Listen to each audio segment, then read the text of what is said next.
All right, so we've got our final two mini keynotes, which, by the way, we've not done this at Silicon Flatirons conferences before in terms of the mini keynotes. So if you've got feedback about it, I would certainly welcome it. From my vantage point, I've found the firsthand snapshots to be really enrich the discussion. So many thanks to all our keynote presenters, but if you have thoughts about this format, that would certainly be welcome from my end. Our next presenter, Professor Kim, is at the University of Nebraska, and anymore we say Nebraska-Lincoln in terms of geographic specificity.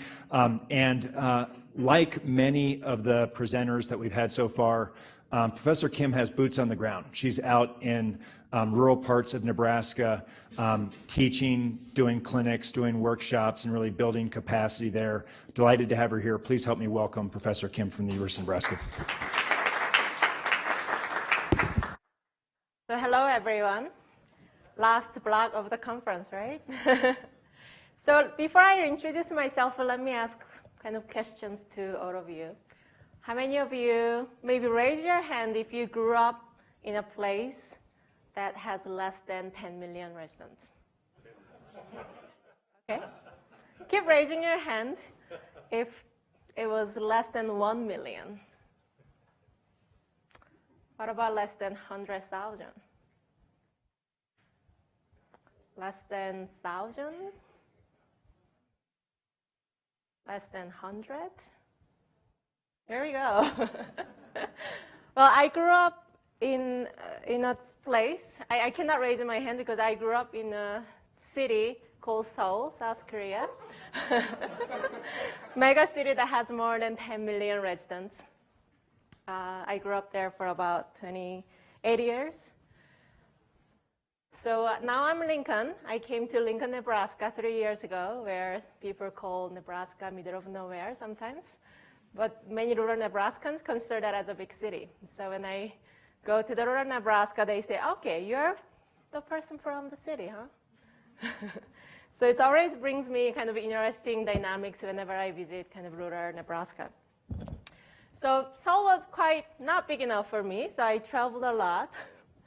I traveled around the world, visited over 50 countries. That wasn't too big enough, so I came to Lincoln, Nebraska. It's a very small place that I grew up. So another map that I want to bring attention just for the sake of discussion. This is the population map, if you can see that. If you see light blue is growing, so you're gaining population. If you see blue, losing population, so declining population. If you see dark blue, it's accelerated declining. So as you can see, most of Midwest part of the country is really losing population. It's called hollowing out or brain drain. This is what we are seeing in the Midwest. And Colorado, you talk about this brain drain, while you're having a lot of talents coming into Colorado. In Nebraska, we also have some influx of migrants, but we are mainly really losing populations, especially in northern Nebraska. So this is a huge problem. And this problem really made us to kind of really explore this problem. The biggest problem is, yes, we are losing populations, and we are losing the brightest minds. Not surprising, but surprising. The research says the people who leave the community, especially young people who leave their home communities, are the ones who have the highest aspiration and highest productivity. So if you think about the youth or young adults who might want to start a business in their hometown, they are the most likely the ones who may want to leave their communities because they have that aspiration. So that really struck us. Like, why are we doing all these entrepreneurship educations, and then great that they're going elsewhere globally or nationally to build the economy, but how also do we create the environment that we can keep them, or we can take some of them who come back to their home communities and really build those ecosystems and options for them. So confirming those, we started this research kind of to explore what are the real challenges that people think in the communities, and then what youth think about their hometowns. When we asked the a lot of youth, high school youth, to think about what are their thoughts about their future, the concepts about entrepreneurship, their kind of career plans. We ask, simply we ask, so do you want to be an entrepreneur? And their answer, I mean, I'm really simplifying it, but when they answer, the answer was simply yes, but not here. I want to be an entrepreneur, but probably not here. I mean, there are many different reasons, but basically they didn't see the future that they want to start their business in their hometown. We ask the same questions to the business owners. How do you see youth playing a role, or how do you see your business going from there? And what is your biggest challenge that you're facing being in rural communities? And they cited technology as their #1 concern, or a challenge to grow their businesses besides their geographic region. And we as a researcher, I also identified that a lack of a succession plan was also another challenge, that some recognized it or some didn't. But many businesses had a decreasing revenue, but without any much succession plan going forward. So that was kind of the challenges that we observed. Although there are some opportunities, as many of the previous kind of panelists and speakers mentioned about it, there's like a great momentum, and there's some big advantages like to be in rural communities. But these are the kind of two kind of main challenges that we thought like we really need to address right now. So how do we really nurture entrepreneurial mindsets that can contribute to the communities or vitality of rural community right away? So we started this project, youth entrepreneurship clinics, that we connect local businesses and youth together to solve the challenges that are faced by local businesses. So we involve young adults and youth to be problem solvers, and then we involve kind of local businesses to be clients. I call it clients because we are not really getting paid from them, but we invite them to be clients in this model, and then in this engagement, and then we put youth or young adults in high school age, usually some community college age, to be involved and to build a solution that many businesses, local businesses face. And schools being a part of the facilitator, so we work with this kind of 3 model that work with schools and communities to bring these kind of 2 parties together, and then really engage youth and business in a different way. So give some examples. We worked with some sandy hills areas. It's very sparsely populated in West Nebraska. Worked with small businesses, and one business we worked with is a farm having this organic grass-fed kind of beef that are selling those to wholesalers or big grocery stores in the local regions. And then how do we really grow this business beyond our geographic reach? And how do we grow that? And how do we reach out to millennials who are more food conscious about where the food comes from? That was the challenge that we defined with the local farm. And when those challenge was presented to high school youth, high school students' first question was, what is millennial?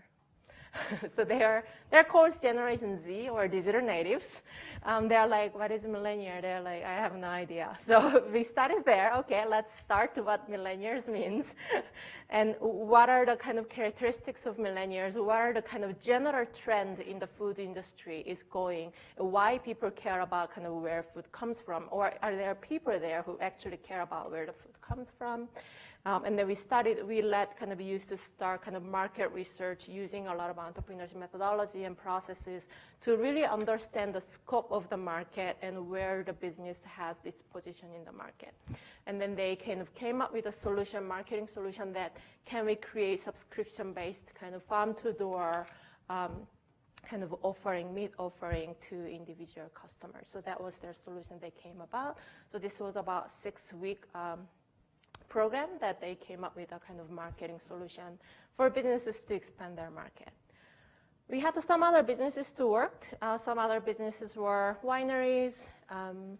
We had a quilt shop, small quilt shop in the town, art gallery. We worked with some businesses in Torrington, Wyoming, which is eastern part of the Wyoming, because we got some funding from Wyoming who wanted to bring up this program to Wyoming. So we worked with clinic therapy, we worked with some of the businesses who want to create online safety training as well. So these are kind of examples of businesses. We went a little further, so kind of we tested the model that can high school youth really actually build a solution beyond proposing the solution. So we worked with a group of youth, working with a data company that provide data analytics services to food facility, like a food processing facility, especially meat packing kind of facilities that are quite common in Nebraska. We actually have more cows than people in our state, to put it in perspective. And then they built a solution. So they kind of go to this meat packing factory. They kind of, note down what are the temperature, what's the weight, and then they write it down and they go to the computer and then they put it in an Excel. So that's how they manage the kind of data. So the group of youth kind of did a research about the process. They went to the meat packing facility to really understand the process, and then they automized the process by using existing sensor, and then they built a code to automatically transfer the data using sensor all the way to the server, so they don't have to do the manual work anymore. These were the kids who didn't have any coding or software development experience. We used Raspberry Pi, which is, if you know, that's kind of mini computer. And then when we say, oh, you can use Raspberry Pi, when business owners said that, they're like, okay. Like, what is Raspberry Pi? Is it like a pumpkin pie? Or so these are the kids who had no idea about coding, but they it was a little longer period, so it's 12-week period that they had to work through to build this solution. So this is kind of another example that how youth or young adults were involved, kind of innovating the business model and helping the business to grow by either expanding the market or kind of streamlining their operation working with the businesses. So these are the kind of youth visiting those businesses, kind of listening about the challenges, kind of learning about it, asking questions. This is a small quilt shop in a Broken Bow, which is kind of West Nebraska. So speaking of that, whatever the youth built, the software, whatever is a marketing plan, it's not really marketable to be said. It's not like, okay, you had 6 to 12 weeks and they built an amazing app that will just take over the world, right? It's not like that. But they build a good foundation to start discussion. They become an agent of change. Very often, speaking about defensive behaviors, it's sometimes not easy for outsiders to come in, hey, let's really discuss how we can kind of build the community together. But youth become really a starting point to start this discussion. And a lot of times, many communities, small communities, do not see youth as a kind of active roles in their management decisions, because they see, yeah, youth can help. They can do a part-time job. Oh, they can help with the cleaning. They can help with the cashier. But they are so-called digital natives, and they are really apt to technology. And sometimes business owners or communities don't see the value. So we kind of study this kind of different types of engagement to start a conversation, to build a foundation, and to have a further discussion of how do we innovate existing business models, how do we innovate the communities, and how do we create the meaningful connections that we can innovate kind of with the business owners and young others who are the future talents. So that's pretty much it, the youth kind of projecting or presenting those solutions. And thank you for listening.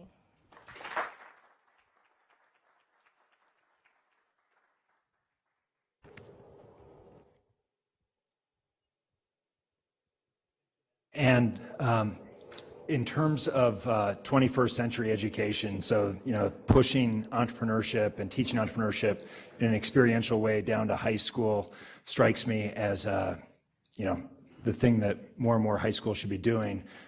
Steve Hallstatt was part of the first iteration of Startup Colorado, and in terms of, for those who are interested in this within the state, DSST, Denver School of Science and Technology, Jeremy Wickheimer became a real leader in that area, and Jeremy's developed some really interesting curriculum that if people want to follow up, that's an opportunity there. Delighted to next introduce Kent Curtis. He's been promised several times in terms of discussions around capital and banking. Please help me welcome Kent Curtis.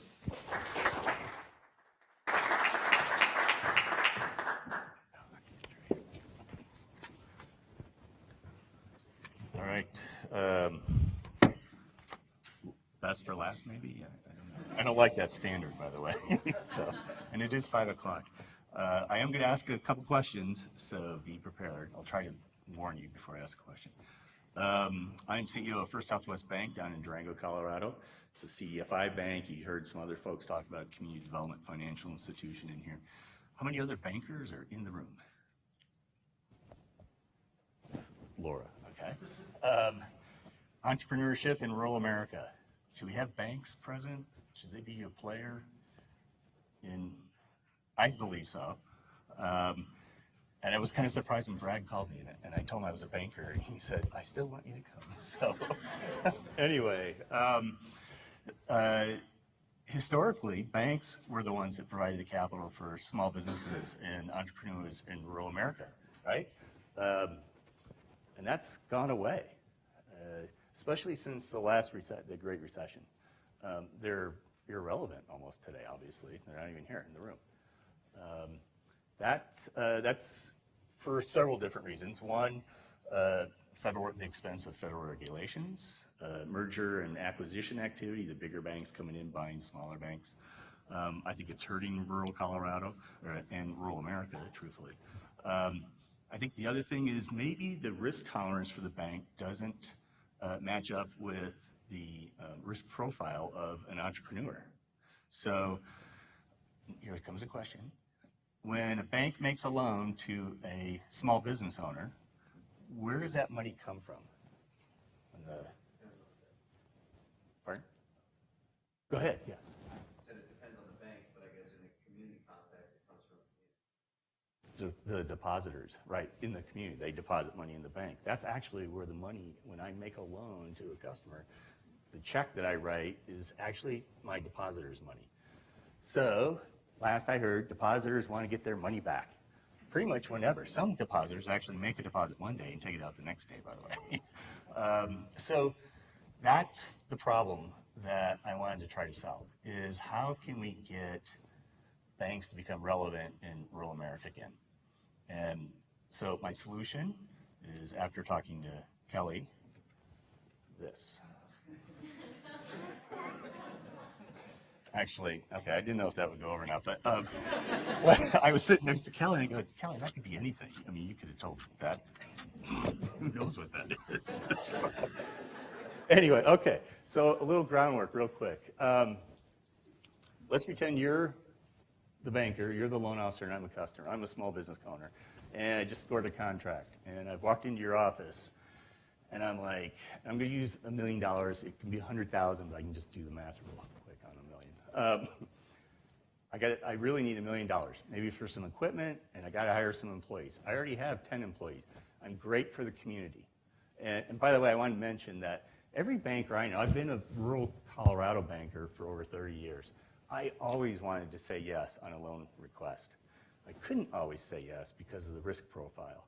So this is your chance right now. I come in, I really need $1 million. What's the first question? This is a question coming up. What's the first question you're going to ask me? Okay, you guys are too technical. Okay, the collateral thing, yeah, I get that too. How much money do you have down, Mr. Business Owner? You don't want me to finance 100% of it, right? So I tell you, I've got 100 grand because I'm in a growth mode. I don't have that much money. And so you, like every other loan officer in this country, will go to your loan policy and look it up. And you're going to say, how much money do I have to have down for this kind of project and this kind of request? And how much do you think it would be?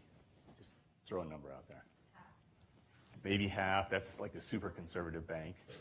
30%. So I'm going to use 30%. That's probably a pretty typical number, actually.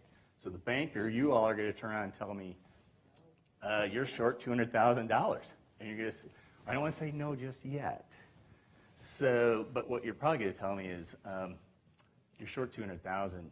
You need to go talk to your rich uncle, right? And so I walk out of the bank going, that was a complete waste of time. And I don't have the other $200,000. Okay, so you get that, keep that in mind. So here's the business model I created and the software that I invented to fix that problem. not this. I was just joking about that. So we are a CDFI bank, Community Development Financial Institution. There are about 120 of those in the country. We get that designation from the U.S. Treasury because we are a bank that serves primarily underserved markets. We don't have to serve all underserved markets, but most of our business is in underserved markets. Low-income census tracts, targeted populations, those kind of things. Women-owned businesses, it could be all those things. Like I said, there are 120 of those banks in the country. In my business model, we act as a traditional bank, but because we're a CDFI bank, we have access to lots of different funding programs and funding sources from the government. And I don't think that woman's in here now. But some of the money comes from the USDA, some comes from OEDIT, some comes from the folks in this room, actually. And we have government guarantee programs. We have other CDFIs that provide guarantees for loans. And all of that funnels into a nonprofit that we started. So in this model, First Southwest Bank, CDFI Bank, is known as a hub bank, okay? Hub banks have to have a nonprofit established to funnel this money. The funders won't put the money in a bank, a traditional bank.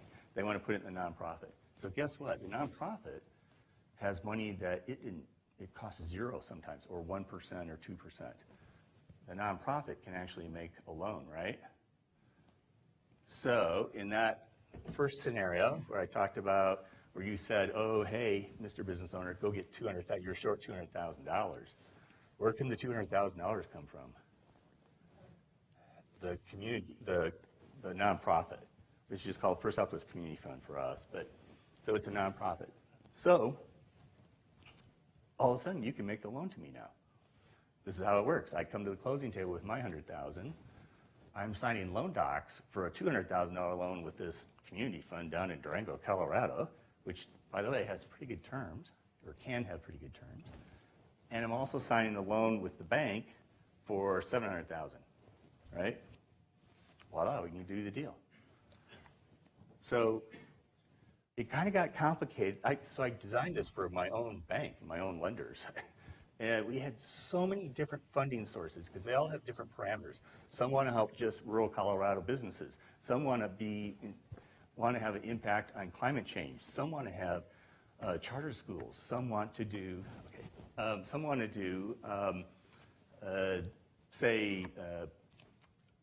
early child care centers. They're mission aligned, mission focused. So we created an app, invented an app called HelloBello.biz. And HelloBello.biz is a connector. It connects all these different funding sources. Right now, our nonprofit has probably 30 different ways to get to yes on a loan today. And my lenders couldn't keep track of it. That's why we did the app. Well, then other banks found out about it and said, hey, can we have access to the same funding sources that you do? And we said, sure. So now we're on version 1.6, which is still pretty clunky. I really need to get to version 3.0. But, and I need some money for it. So right now I have a startup software company. It uses Amazon Web Services today. I don't know anything about that. I need to hire a CEO, blah, blah, blah, raise a few bucks to get that going. So I'm going to end on a real life example. Anybody from Dove Creek, Colorado here? I didn't think so. I thought I'd be safe with that. So Dove Creek is south of Telluride. It's a really small little town. It has a daycare center for toddlers. Has like 12 to 15 kids in the program. The entrepreneur who runs that daycare, she paid rent on the building. One day the owner of that building came to her and said, I'm going to sell the building, but I want to give you first opportunity to buy it. Her rent payment was just enough to get by and create a decent living for her. She didn't have the money for the down payment because she couldn't save it. So she went down to her banker and said, I have this great opportunity. The cash flow, which I heard some cash flow, is the same for the loan as the rent. It wouldn't cost her anything, but she didn't have the down payment. So she went to the bank, and the bank could have said, what? Go see your rich uncle. But instead, they used HelloBello. They went to their computer, and it notifies us, and HelloBello can then take the program, and it made the down payment loan, and then the bank did the loan for the rest of it. And so she was able to actually own the real estate for the child care center. So anyway, that's it. Not this. So.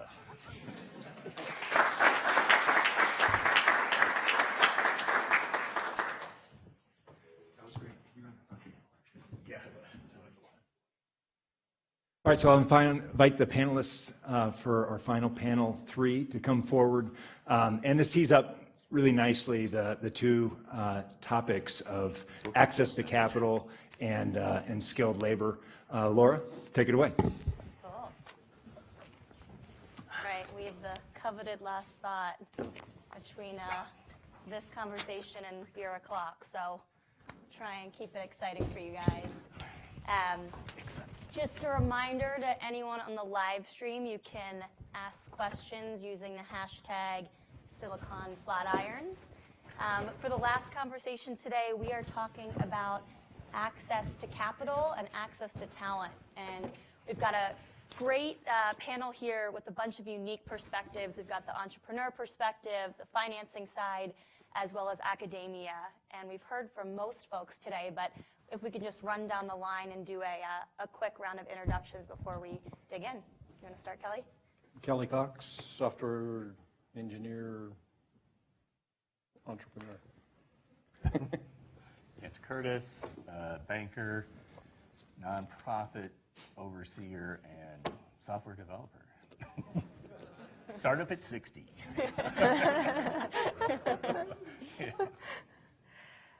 Surin Kim, assistant professor of entrepreneurship at the University of Nebraska, Lincoln.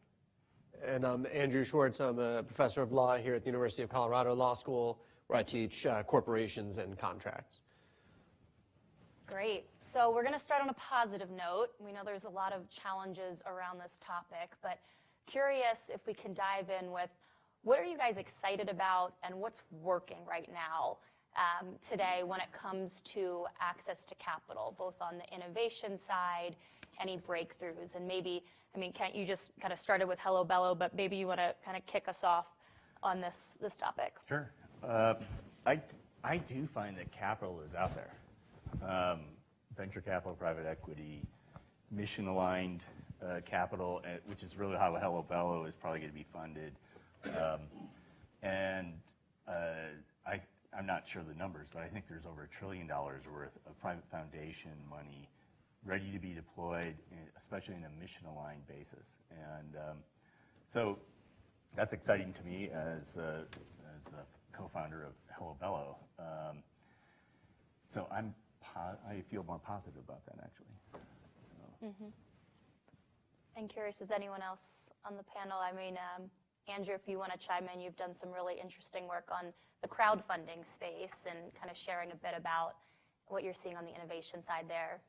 Thank you. Thank you. Yeah, it's true. A lot of my research over the last number of years is on equity crowdfunding, which is very similar to crowdfunding on Kickstarter, say, where on Kickstarter you can receive a product or something in exchange for your investment, but under the securities laws, you really were not allowed to sell stock or bonds in a company that way until relatively recently, when the law was reformed to allow up to $1 million, that's your number, right? Up to $1 million of securities per company per year through equity crowdfunding. And one idea that I've had is that rural entrepreneurs who are geographically remote from Silicon Valley or even Boulder could use this online-based stock market, in a sense, to pitch their idea to the crowd and receive investments that way. Is it working is another question, and I will say regarding rural entrepreneurs using this method of fundraising, I have a research assistant who did some very, very good work for me and put together a database of every company that's done crowdfunding. It's about 1,400 so far. overwhelmingly, as you would expect, they are in cities in California, in New York, and Texas and other major metropolitan areas. But, and I don't know if it's proportional to population or anything else, there are a good number of what appear to be rural companies in places, places that I had to look up and see where they are, like Sagal, Idaho, or Windham, New Hampshire, or Smithville, Missouri. There are a handful of rural companies that have put this into practice, but confessedly, I'd say not as many as I would have hoped for. Mm-hmm. And are there certain regions or industries that you're seeing kind of pick this up more than others? Well, really, I mean, I would say on the bright side, I do think just in 2018 alone, companies based in 44 different states did seek to raise funds through crowdfunding, so it isn't exclusively California and New York. But in terms of the industry, I think maybe to follow along of what Kent was saying, sort of mission-driven or things that people want to support, a solar panel manufacturer or educational software, things that appeal just sort of on a social level. So to that end, I think that there are various types of agricultural, based investments that people from across the country, even if they don't live in rural Nebraska, would want to support that for reasons beyond financial. Mm-hmm. That's great. And I want to bring it back to something that Kent just mentioned and, the $1 trillion or what have you. And as you think about entrepreneurs trying to access capital today, is it that there is a lack of capital in the market, or is it a lack of navigation to find the right sources of capital? And Kelly, I know you've had experience raising capital for your own business, and it'd be great to hear how that process went for you. And it didn't go real well. And it certainly didn't go quick. Mm-hmm. All the previous businesses that I started, even when I was 12 years old, I funded myself. So in all the different places in the world that I've lived and worked, I've always been able to self-fund or bootstrap. Now that I had something that was an actual physical device, and the amount of money needed to buy, $250,000 injection molding machines and CNC machines and all that kind of stuff, it's a pretty high barrier. And I went with a lot of advice, like I had told you all earlier, about getting advice on how to start a company. Do I do a C Corp? Do I, all the things I didn't know anything about. I followed a lot of advice, and I flew out a lot. I came up and talked to people in Denver and Boulder and Salt Lake, and I went everywhere. And just in that first 6 or 8 months, and I'm not kidding, probably 80% of the venture funds and the angel investors that I visited, they would ask me, they'd be interested, and I'd fly out, and then they would get into the bio stage, and we'd be talking, and usually within 2 hours, they're like, wait, you also have a software company? Yes, and I sold this one, and then I did well, and I sold this one. And what are you doing with software? And I tell them, well, we'd rather invest in your software company. That's what I got most of the time. Mm-hmm. So, and then nobody until this spring was interested in starting a widget manufacturer. They all suggested I just sell the patent. They also most suggested I either sell or license and go visit large manufacturers.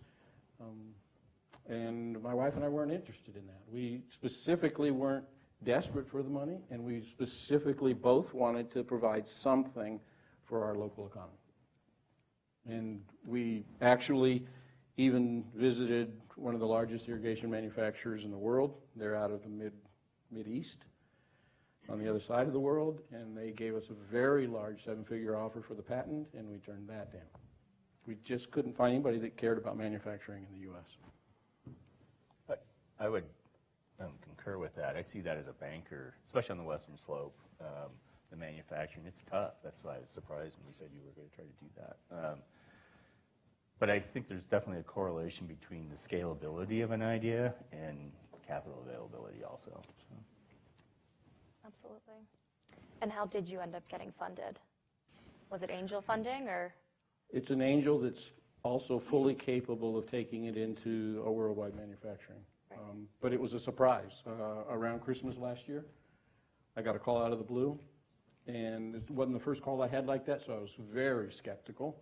And this guy said, I heard you have this product, and we talked about it for 10 minutes, and then I emailed him some links to some videos from the CSU Fruta experimental farm for the 4 summers that we did all these field tests. And then really for the last 3 or 4 years, it's just been very small incremental changes because I hadn't gotten the funding. And what I needed was to go into production. I didn't need another prototype. And I sent him the links, and he called me about 2 weeks later, and he says, I'm in. I mean, I never met the guy. He says, I talked to my wife about it. She thinks it's a great idea.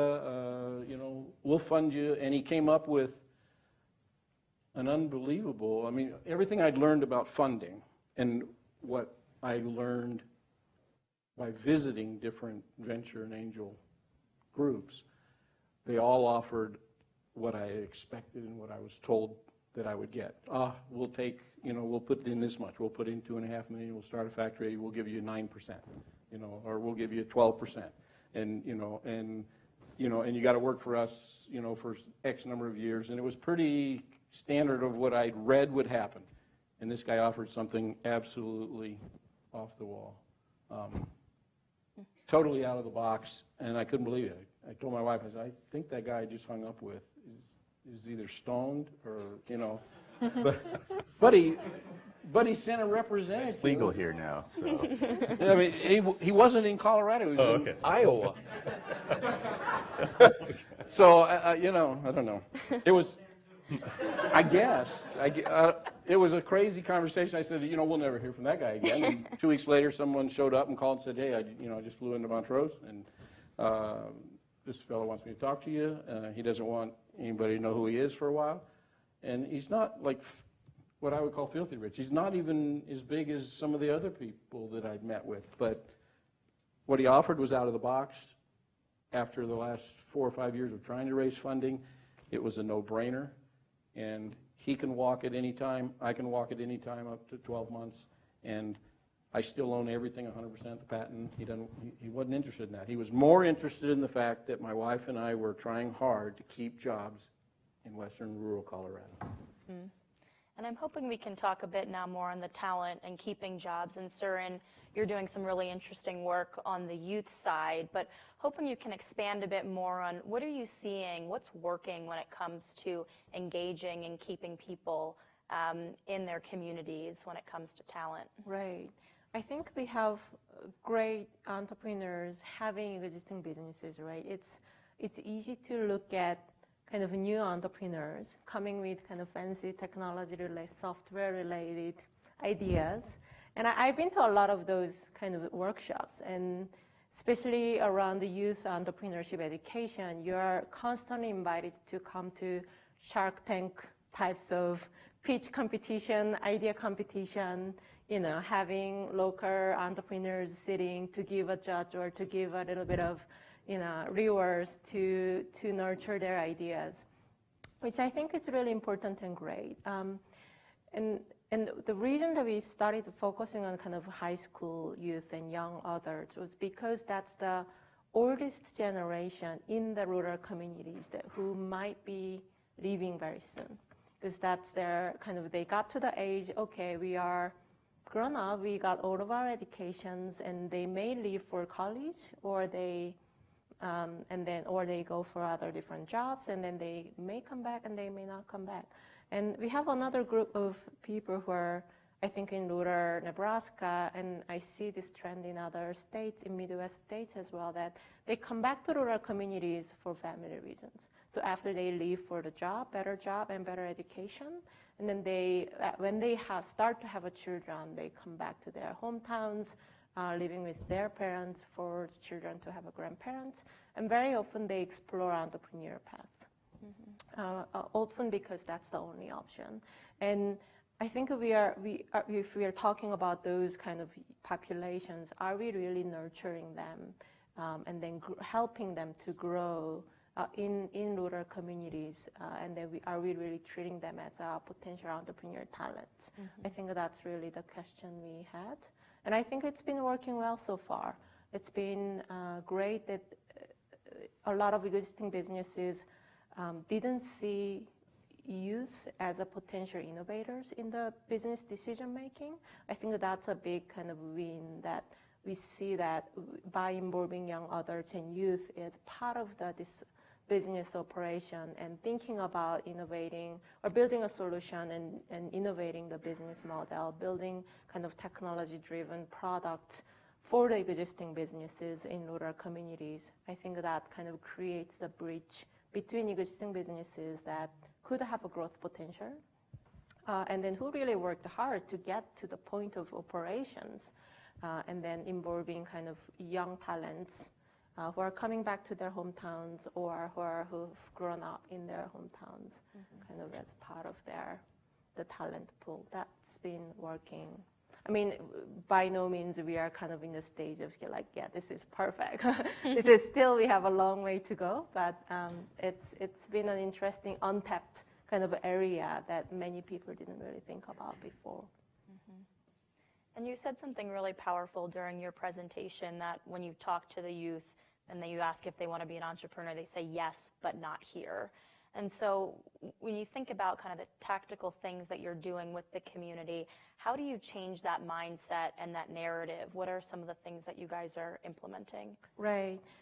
I think the types of, first is like their exposure, right? The exposure, the types of businesses they want to create is very different because of their lack of exposure to diversity or diverse types of startups that they usually see in an urban area. When I work with kind of college students in Lincoln, like, you know, most of ideas, 90% of ideas are apps, right? Like it's common. They're like, yeah, better types to improve their lives. That their idea of startups is mostly like apps or software companies and, you know, Snapchats. Those kind of startups are something that they think as an entrepreneurs. When I work with rural youth, that's totally different story. When we ask, okay, what kind of startups do you want to have? And they're like, oh, I want to have a grocery store because we have to drive an hour. I don't want that, so I want to have a grocery store. I want to have a wedding shop because I might get married, but I don't have a wedding shop in my hometown.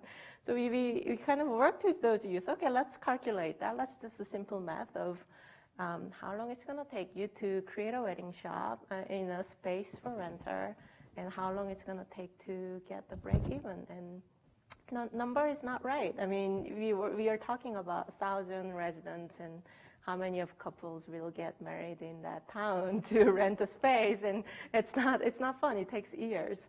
So I think it's a lack of exposure is really has been kind of, it also creates that, like, yeah, entrepreneurs are kind of boring. They're working hard, but it's tough. It's not fun and fancy thing to do to really encourage kids to go to that space. And that's one reason. The other reason is a kind of lack of connection with the entrepreneur community. Because you don't really take youth, or when we talk about high school youth especially, nobody really takes them seriously.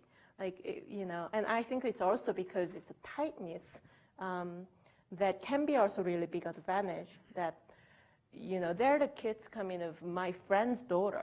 I've seen her from like, you know, like 1 year old, 2 year old. Oh yeah, that person's son. Yeah, like that's the tightness that they don't really consider kind of young adults as kind of seriously as, oh yeah, they can really play the role in my business, or they can be a successor of a business. Actually, we've seen some cases that some kids came back and then purchased some of the existing businesses and innovated those businesses. But these are not really seen. So I think there's a little bit of disconnection. So kind of providing this different engagement framework, kind of putting the youth to be as an innovator position, and then working with the local businesses, kind of, we're hoping to create a sense of connections between entrepreneur communities or small business communities and youth to see this opportunity kind of as a both mutual side, that for youth to see, wow, those existing businesses are fun. We have a lot of great businesses in our communities, and I can contribute to that. And business communities also start to see youth as like, yeah, they, I mean, they are not others. They can't really up and running the business right away, but they could be a potential kind of workforce for us, or they can even take over our kind of businesses and really innovate them. So I think it's really the engagement framework. And the tightness can become a great advantage because they really have sense of connection. They really build sense of connection very quickly. So they have built this sense of purpose. Yeah, I'm really contributing to the local businesses that I am involved to, which we don't often see that in urban areas. That's great. And Kelly, so you're an employer in your area, and I'm curious, as you've looked for local talent, how has that experience been for you when it comes to needing to upskill? Are you able to find the right talent in your field? It depends on which project I've been working on, but since 1990, when I got there, it was difficult at first because it was just software only. And some of the best programmers I've hired was a kid that I got and met in the grocery store, and he was his dad, had a couple hundred acres of hay, and he came up to me because I had been to the high school and I had been to the college in Grand Junction and asked, can I put something up on the bulletin board? I'm willing to train, people that are interested in coding. And this was right after I left Air Defense. So, there wasn't apps on for everything. The internet wasn't really big. And the local schools in the county and the four-year college all told me no. I was surprised. And I had to go back out to a network, so I've had, since 1990, I've had contract employees in Rostov-on-Don, Russia, and Spain, and, the funny thing is 5-6 years ago, one of those people that I was paying that I found on a forum out of the EU, out of Ireland, he was answering me at an odd time, I thought, and I said, what are you still doing awake? And he says, well, it's daylight. It turned out he's in Montrose. He was 23 miles from me. I'd been paying him for years. Couldn't believe it. He says, hey, meet me at the coffee shop, I'd like to meet you. Just PayPal. So it wasn't real hard. Now, and I may be different than what most rural entrepreneurs are going to see because I have been a lot of places. I have a lot of contacts in the software industry.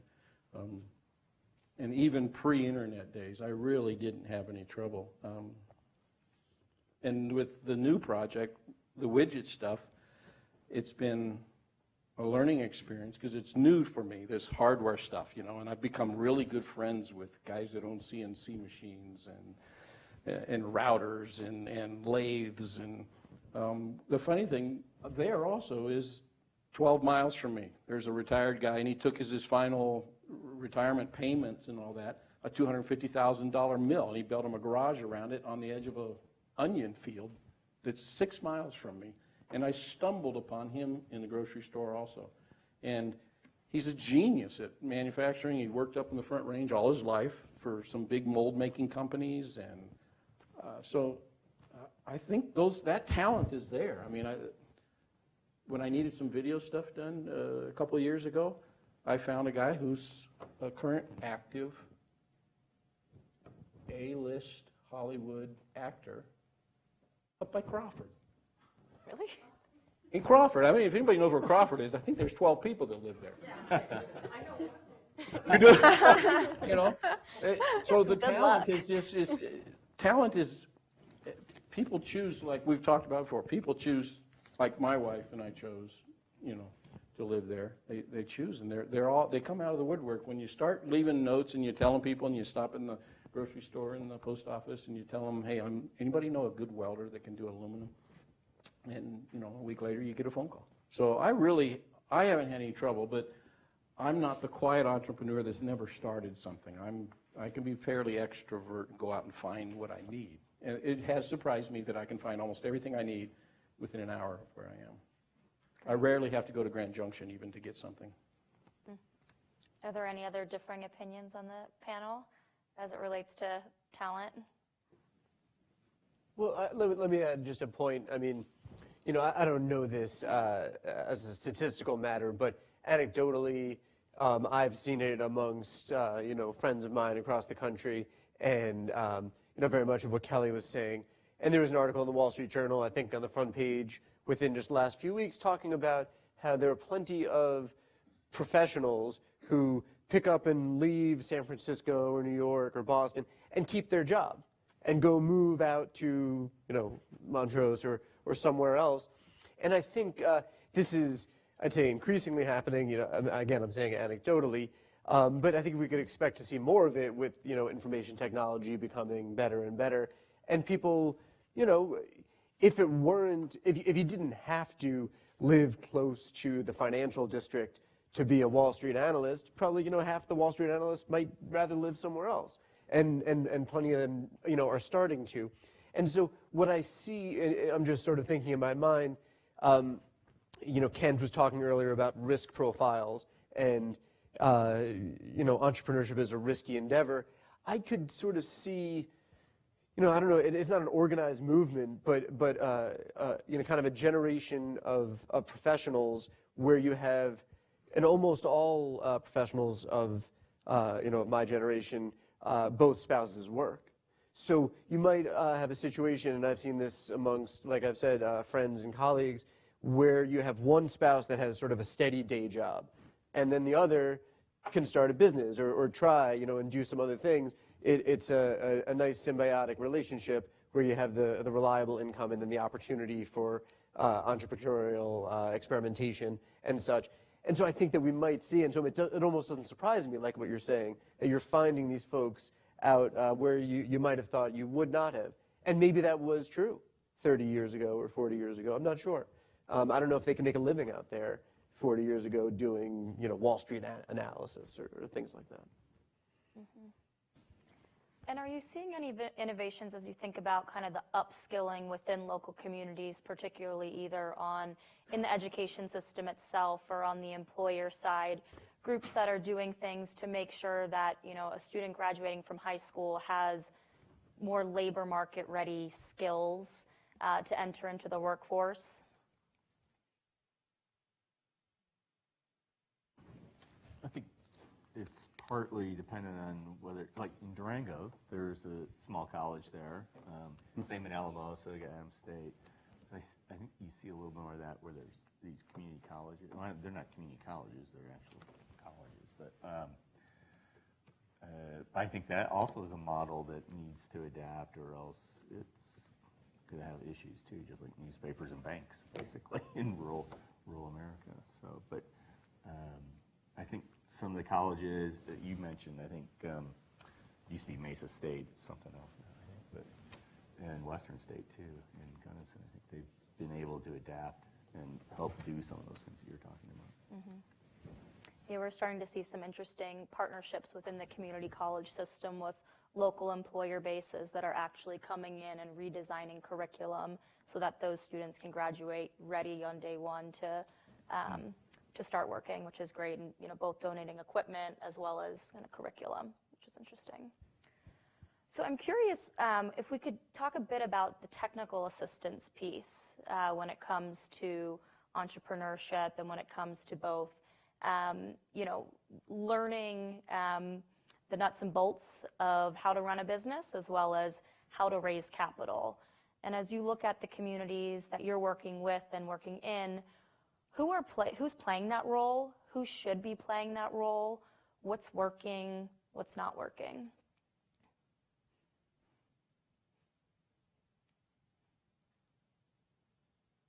So bringing technical assistance? Mm-hmm. Well, I think some of the communities, so I travel around a lot of different communities because of the HelloBello thing and talking to community banks. Each community seems to have a separate or different kind of ecosystem for entrepreneurs. And some are more advanced, you know, like Telluride is really advanced. It's got everything basically that Boulder probably has a much smaller basis, but and then I think Durango's pretty far along. If you're talking about like accelerator programs and mentorship programs, and SBDC is there for financial. I don't know if literacy is the right word for it, but so there is a network out there, and it's utilized at all different levels. And I kind of see some hub building basically going on there, where maybe Alamosa's the hub, and then folks from Saguache or Center and some of those places, they not move physically, but they utilize the resources in Alamosa to help keep things going. We actually do bank some value-added ag companies that are in Center, and Center probably has 800 people. But I mean, it is available. And I'm curious the role of the CDFI. So, Paul mentioned earlier that we all just kind of throw out access to capital as this kind of vanilla thing, but there's, amazing complexities to, are you cash flowing? Can you take on, debt versus working capital versus equity, et cetera? So what role does the CDFI play in that side of kind of educating the entrepreneur on the right type of capital, and if they're not able to qualify, Right. Who's the person that's helping direct them to get them where they need to go? So if you're thinking of startup entrepreneurs, really early stage, our lenders are not, and what we do, even with our community fund, is we may finance something just out of the community fund and not include the bank. It's just not bankable yet. And then, but the community fund can take the risk with that money. But we also want them to spend time with a mentor. They really have, when they come to us, they have to know how, they have to have financials put together. They have to know how to do that. We don't have time to train them for that aspect of it, but we'll refer them to others who can do that. So. I want to switch gears a little bit to talk about succession planning, something that Surin mentioned briefly during her presentation as kind of a real issue that's facing many rural communities, and hoping you can just talk a bit about what you're learning on that side and some of the opportunities that you guys are pursuing to help with that issue. Right. I think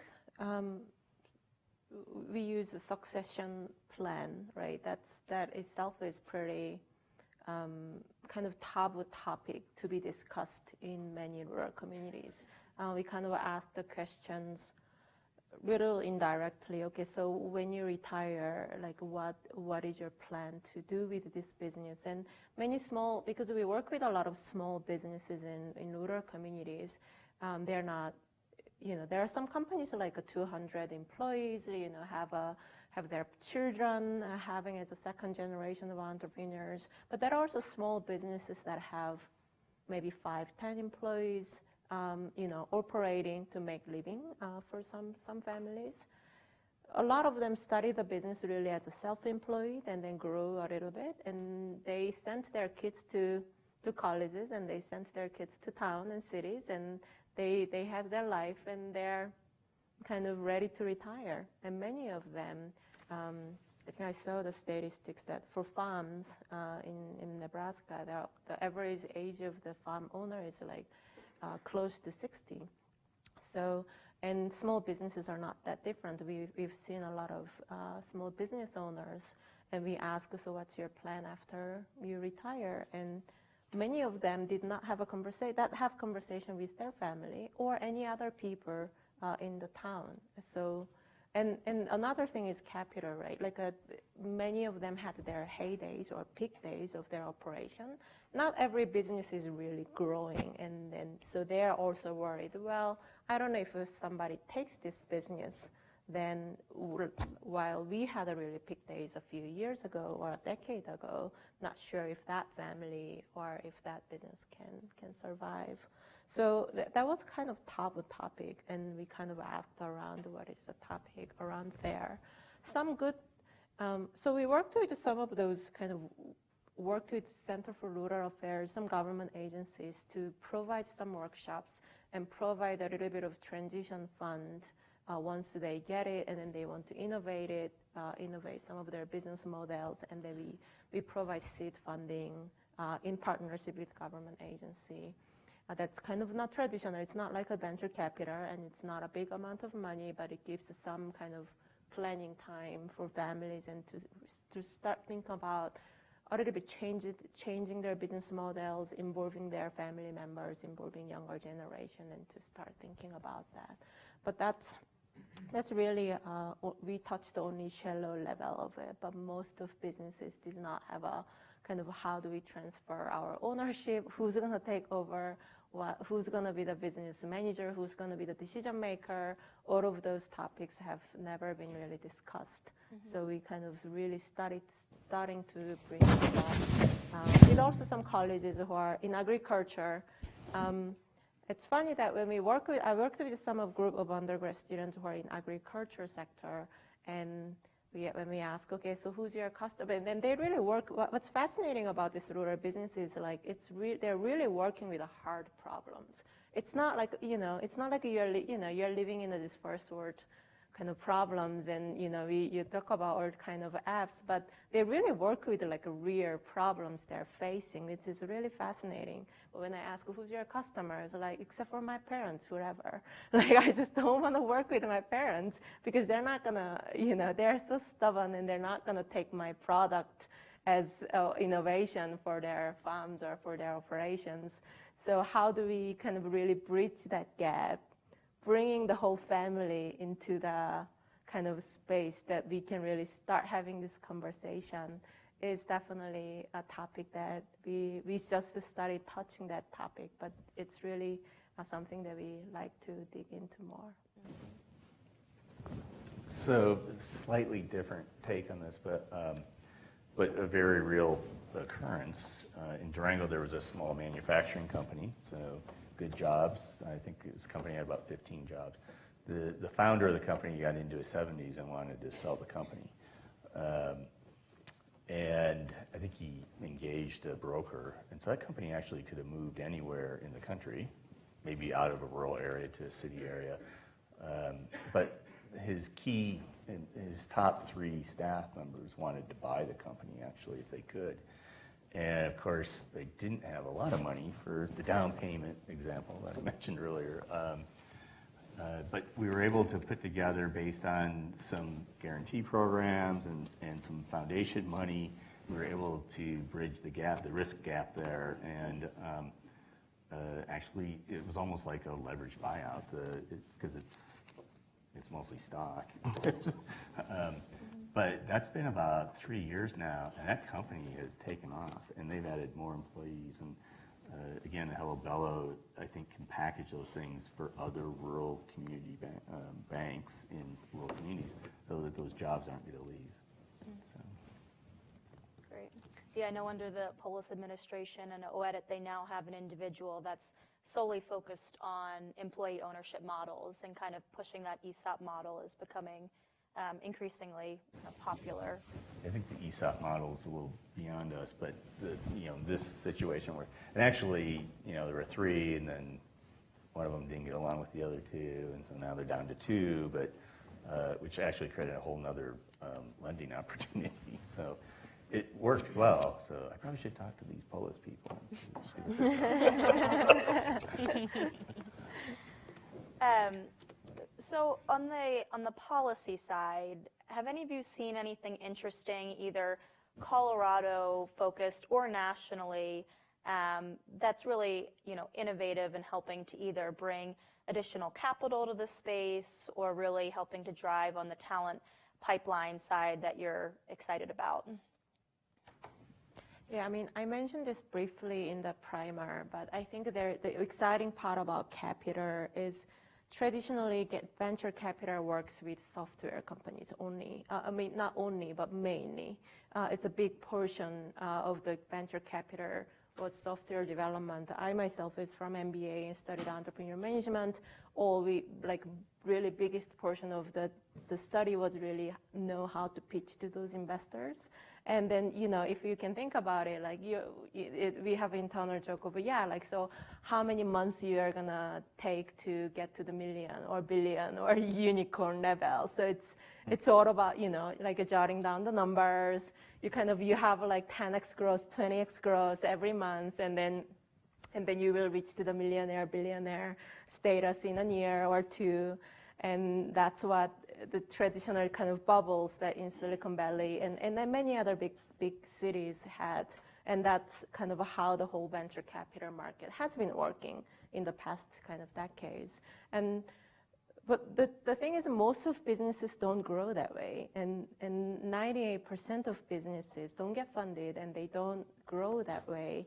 But what we are missing is kind of really good mid-sized companies, right? Like they may not have 10x, 20x exit, but they have a good amount of revenue already, kind of cash flow coming in and generating, and they have a kind of growth potential of 3 to 5x that they can grow yearly because they may have a good product and services and they have a big market.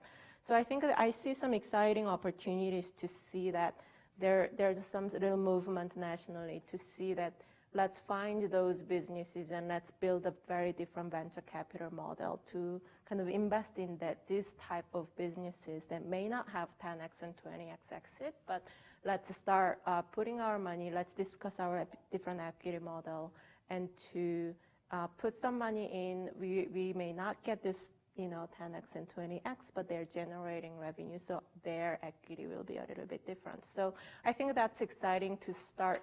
We start to see this, especially in food and agriculture kind of industry, that we start to see this having this discussion about venture capital. We locally in Nebraska also, we discussed this option with some of the investors in Omaha, and they were interested in finding those companies and kind of starting to think about those options to find those companies that maybe in the mid-size have growth potential, not 20x, but having some, making those capital available. Great. Yeah, I think we've seen a rise of kind of the alternative capital that folks have been talking about a lot, which is quite interesting. And to your point, Surin, not everybody who runs a Main Street business is venture capital backable, right? And are there other innovative ways that we can structure equity, like a revenue-based financing vehicle, where you take a piece of the cash flow rather than you own a chunk of the company, that's more appetizing to entrepreneurs as well. So we're seeing more and more of that, and it's interesting. It's kind of a relatively new buzzword, I think, in this ecosystem, but the Greater Colorado Venture Fund here is doing a lot of that in rural parts of Colorado, so will be interesting to continue to watch. So I want to make, or did you have something, Andrew? No. I'm just interested. Yeah. Active listener. All right. So I want to make sure that we've got time for questions before the reception. Nothing yet on the, yeah, we'll go to the student. I don't know if we have our token Nick still here. Taking his hat off. Did Nick take his hat off and leave? Exciting. Brandon. Brandon, it's good to see you. Thank you very much. I'd like to pull back. I think Paul was the first person who talked about navigation versus access, and we kind of pulled it up on this panel again. This is most directly to Kent in relation to HelloBello. So you're syndicating these regional banks in these debt structures, but do you see HelloBello as an opportunity to connect equity, or also for those for the business owners that aren't qualifying for debt, maybe connecting them to education in one way or another? Yes, to me, there's lots of avenues for the equity, and I don't really want to get in because I don't really understand it that well. I know the debt side of things. And there are hard money lenders that would love to be, thrown into the HelloBello bucket as a alternative to pop up if we can. And actually have used that, where it was a real estate deal. HelloBello is really about small business creation because we're trying to create jobs. and increase wealth. It's not about doing spec loans on commercial real estate development, that kind of thing. This particular project that we were looking at was a mixture. It was a business and as well as a business park going on, and we couldn't put it together with HelloBello tools. However, we did know of and I don't want to call him a hard money lender, but he was a private lender because his rates weren't hard money rates, but private lender who actually did step in and took care of it. We have the opportunity now to split off the business piece from the business park piece that we didn't want really to be involved in because it's speculative, and carve that out. And so it does create a lending opportunity for us or a partner bank in that particular town. So, does that answer your question? Okay. Go and Hi, I'm an attorney and I work with employee-owned companies primarily. And you mentioned that HelloBello helped a couple of employees buy out an owner that wanted to retire. Do you think there is greater potential for that, especially given the lack of succession planning? And would your bank be interested in helping to finance more of those types of buyouts, worker co-ops, ESOPs for bigger companies? Right. I don't want to get into the ESOP thing because No, we don't do need someone ESOPs like you either. for an We like ESOP. worker co-ops. But yes, I'm kind of surprised there haven't been more. In Durango, we've probably done 3 in the last couple of years. And, but, you know, HelloBello is not out. I mean, I don't have enough banks using it yet. I've still got to get it, you know, a little bit farther down the road. Yeah, I think it's a great thing too, because I think the employees, they really wanted it. And in this case, the CEO was, not the founder, but the CEO was a veteran and Native American. And so that actually reduced some fees, because I think we ended up doing an SBA component, you know, guarantee on it. And I think there were like 3 different things that HelloBello brought to the table to structure the deal. And so, yeah, I think, you know, one of the things about community banks in these rural areas is that, and Laura was talking about training, back when I was lending a lot, I was trained by Norwest, which then became Wells Fargo, and had Norwest training and knew how to read financial statements and help bring some value to the customer when they walked into my office. That's disappeared today because the big banks don't train, they don't even make markets. I mean, look at Norwest and Wells Fargo. They do credit cards and mortgages, basically. So they got away from that model. So that is a challenge that banks have. I think it's one of the things that HelloBello helps answer is that we underwrite the deal. So when HelloBello will become its own company, right now it's just been bootstrapped by the bank, which I'm not supposed to do. So anyway, it'll become its own company and offer those kind of services. There's a lot that HelloBello will actually be able to offer to these rural banks. It brings expertise. The other thing is like the programs, the silos, I'm getting a little off track here, but the silos that are out there, SBA to me should be one of the #1 risk mitigating program that any rural bank would use. I mean, they'll guarantee 80% of the loan a lot of times.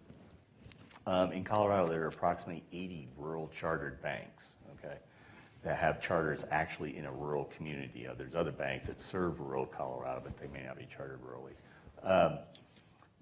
Of those 80 banks, 15 use the SBA program because it's just too complicated and they don't generate enough demand in those small communities to justify hiring the resources. You know, I mean, you have to get to like, and you don't want to do 1 or 2 because that's just enough to get you in trouble. You lose a guarantee or something because you're not. So that's what HelloBello also brings is that expertise. It'll service those loans for those banks. And we can then participate with the hub bank for Southwest Bank is participate with the feeder banks. So to answer your question, I would love to do more of those. So, and I'm hoping that that'll be in other communities, there'll be a real opportunity as we get out there.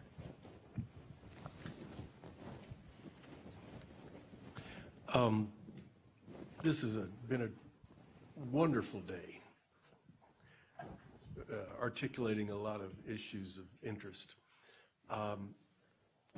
You know, when you go to a site called EIG.org, which is Economic Innovation Group, they were providing a lot of the thought behind the Opportunity Zone provisions in the last Tax Reform Act. And you can go on their site and look at this country by state, congressional district, county, zip code, city, and what you're going to see when you go there is the level of hunger that there is out there for this. While we might not have filled more than 50% of the seats in this room today, the impact is potentially very good. From EIG's website, 43% of counties in the average state lost population 2007 through 2017. 76% lost prime working age adults. Now this is kind of, I can see this issue from a lot of points of view. Stephanie Coleman mentioned being from a small town in Illinois. When we first did that intro thing, and she happened to be sitting right over here. Oh, where are you from? Well, I'm from Illinois. Well, where? And I told her the little town that I'm from. You narrowed me down to less than 100. Quincy, Illinois, where she's from, is a big town. Okay? In another 5 years, it will be very painful for me to tell you where I'm from because it won't be there. And there are a lot of towns like that. And saying you're from Illinois is getting painful enough anyway. In the early 80s, I was in Illinois government, and I saw a report then talking about the trend of outflow from Illinois of bright college graduates, or maybe from Wisconsin, right? Now, when you drive down I-55, say from Springfield to St. Louis, the sight lines on either side, you can see horizon to horizon, because industrial agriculture has removed farmsteads, trees, which means there's a huge need for innovation. I drove home a couple of years ago, this time of year, to visit my mother. Had a car problem.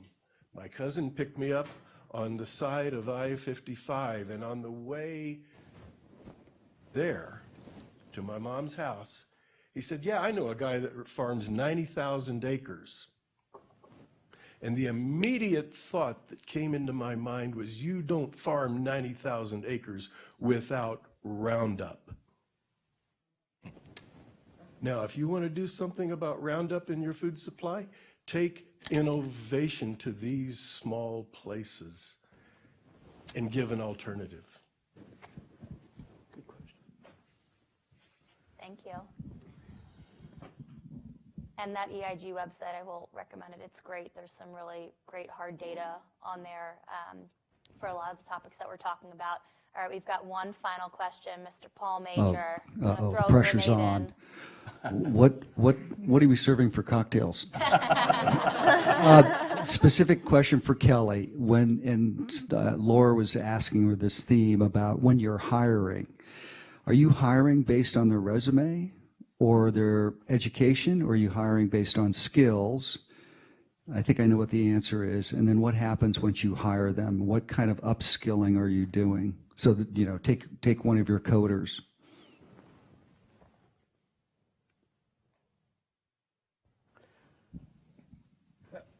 The only person I've ever fired, ever, had a PhD. I hate to say that in a school education environment.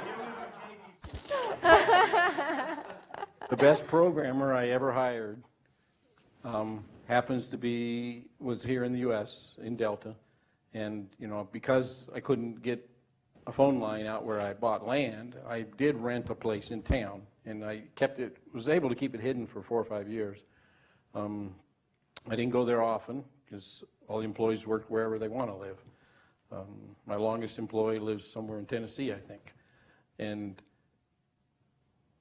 a lady walked in, a very young lady, to the office when I was there one day, and she said, I mean, I didn't even know she was standing there. It's, you know, it's quiet and you're programming. You're in the zone, you know. And I looked up for some reason, and there's this lady standing there. And what do you want? She says, well, your wife told me you would teach me how to program. I thought, she did what? She says, well, you know, my husband and I have a coffee shop and it does quite well, but, you know, by 1 o'clock, I'm bored. You know, not many people come in our little town. I said, so? Anyway, I told her to get lost. So I went home. She'd already called my wife. And I got in trouble. And I went back to work a couple days later, and she must have been watching the place or something, because I don't go in often. And 5 minutes after I get there, she's standing there again. This tall, skinny little girl. And she says, did you talk to your wife? And she said, I always wanted to go to college, never could. My husband and I are always afraid to, you know, we live rural here. We haven't started a family because there's not a lot of extra income. She says, always wanted to. And I said, well, look, you can look over my shoulder. But if you ask more than 5 questions a day, you know, you're out of here. And the upshot of that was in 3 months, in 15, 16 years of hiring programmers on different projects from all over the world, she was my best programmer. She wasn't a coder anymore. She went home, she hired someone to do the baking and the cinnamon rolls and all that stuff she did in the morning. She started having babies. She worked from home for me for 8 or 10 years before her and her husband sold out and moved off, and then she didn't want to even be a contract programmer. But she was one of my highest paid employees. She went on salary within 6 months. She was hourly within 3 months, salaried within 6 months. She was a fabulous designer. She had logic skills. And that's the high school kid that I met in the grocery store. I hired him because he said, I heard you talking at the high school. And he says, I'm interested to see what computers are. And he had that logic skill. He's still a contractor. He went on vacation once with his 5 kids and his wife to Alaska. And he never came home. He hired a real estate person to sell their house in Delta, and I didn't see him. He became a contractor. He wasn't a full-time employee and then became a contractor. But to answer that question, I hire for aptitude. I haven't looked at a resume in years. So. Great. Well, I think that wraps it up. We'll hand it over to Brad to take us home. Yeah, I like to say that when Silicon Flatirons is on its game, we get congregations in the room that you always feel like should get together, but for whatever reason, it's really difficult to pull these groups together. Often that takes the form of collapsing the campus, of getting the geeks on campus together, the business people and the JDs and the liberal arts. Sometimes it involves what I call connecting town and gown, bringing the community to campus and getting that kind of interaction. This was a really different type of new congregation, and I am so glad that I got to spend the afternoon with you all. Please help me give a warm thank you to panel number 3.